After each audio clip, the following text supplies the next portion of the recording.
Greetings. I'm Dr. Larry Lowry and hope you've been enjoying the class so far. Our Johannine literature has some interesting things in it, and I hope to share some things with you today to help spark your thinking. First off, in this week I want to deal with the leadership in the community. Look at the options here. Concerning Diotrephes, are we reading about a heretic or a house church host?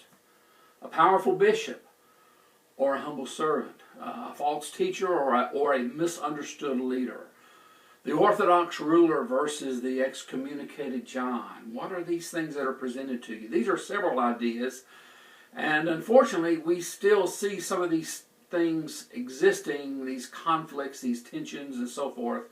We see them today in the church, and this is for you to dissect and look and come up with your ideas of what we are dealing with here in these writings.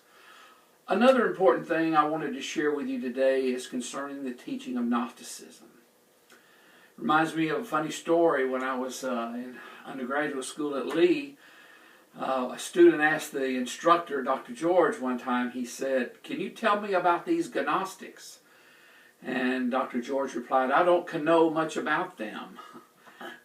Oh, I know that's terrible humor, but I just had to share something to lighten the mood with you. But I want to talk about Gnosticism. Today you won't find the first church of the Gnostics or Gnostic community church. You won't find these things on Main Street today, but truly, what is this? How dangerous is this teaching? Or has it died out? Could it be present in another form, another name? It seems to me that while it's not visible in name, the spirit and teaching of the Gnostics are very much alive in this present day that we live.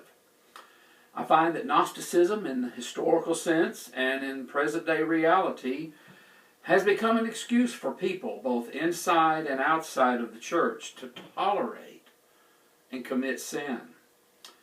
It also leads believers away from the true path of biblical holiness, which this institution believes in. Gnosticism also illustrates something else that's interesting, the principle of dualism, which is nothing for us as believers to unite ourselves with. Dualism is the distinction between body and soul, mind and matter. This is a foundational belief, though, in Gnosticism. And even though this seems so far removed from us as believers, it finds itself in some quote-unquote Christian doctrines. Calvin, for example, in his commentary, used Romans 7:15 to teach that Paul, and I quote here, does not acknowledge the works committed in consequence of the infirmity of the flesh to be his own, since he holds them in abhorrence and detestation. This is found in Calvin's commentary.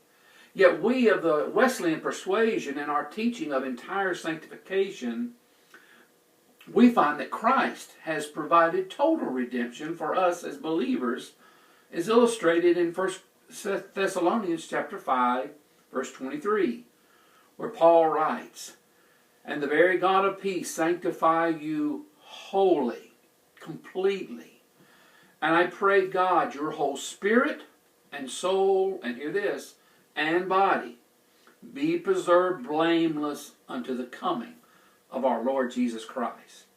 This is just one example, and this certainly flies in the face of Gnosticism, dualism, and even this teaching of Calvin.